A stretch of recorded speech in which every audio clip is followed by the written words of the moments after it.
Hi, this is Kathy Bedell at Stampin' Up, mystampingspot.com. I wanted to talk to you today about ink pads. I know that some people think that mold is growing on the ink pads. At least it's been a discussion that I've had in my leaders group. We had a leaders discussion the other day, and actually Stampin' Up said it's less than 1% of the ink pads that they get this report on. But it seems like maybe people aren't reporting it. And I know I myself have seen it. And so I got some answers yesterday, and I wanted to share what I knew. So this is, I hope you can see this accurately. Okay, there we're getting a good look. If you can see, it's kind of, a lot of people describe it as mold. They think it's mold.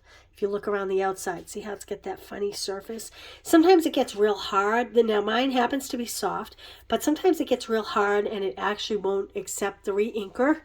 And I can assure you, oh, there's a good shot of it there. You can see it. It typically happens in the reds or inks that have red in them. And the way it was explained to us yesterday by product development is that the red dye itself, the pigment itself tends to crystallize. So that's what we're actually seeing here. So I'm going to give you a whole lot of tips today on how to avoid this from happening. Now, I'm not going to guarantee 100% you can avoid this, but I'm going to tell you how to minimize this. And if this happens, I'm going to show you right now how to fix this.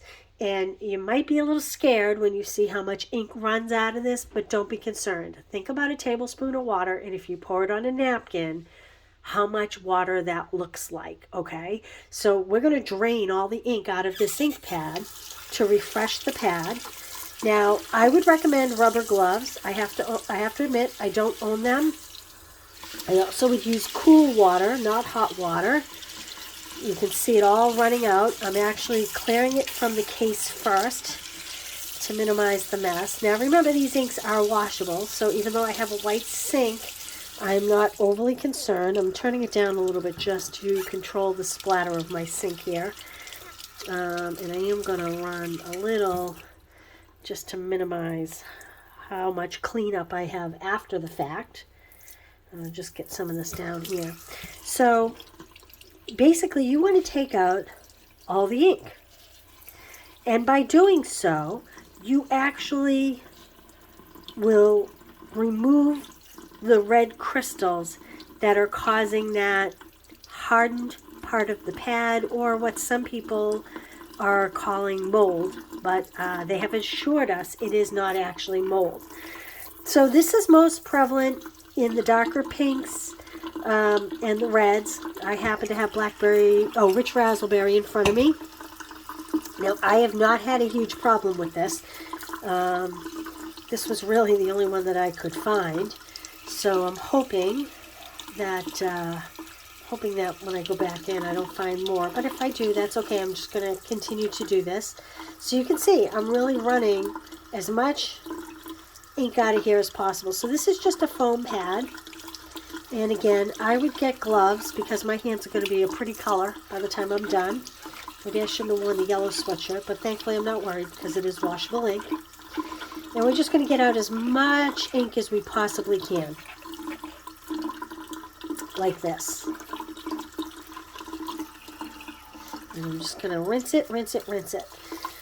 So I'm going to go in my Stampin' room after this to create a second video. And that second video will have numerous tips. But before to try to prevent what we saw a few minutes ago. But before I do that, you want this to dry literally at least 24 to 48 hours. I'm going to show you a way to quicken up the process. This is not something you want to do when you have a big project that you need to work on. So I'm going to show you what I'm going to do here. I probably could run that a little more. I'm going to take some paper towels. You do not want to use tissues. You want to use something that's a little more lint-free. You know what would also be good is those like chamois cloths that you use to clean windows that are like streak-free. And you want to just basically suck up as much of the water as you possibly can. And as you can see, I still have ink in here. But again, I assure you, it doesn't take a whole lot to re-ink these. Now, Stampin' Up, they guarantee their ink pads for 90 days.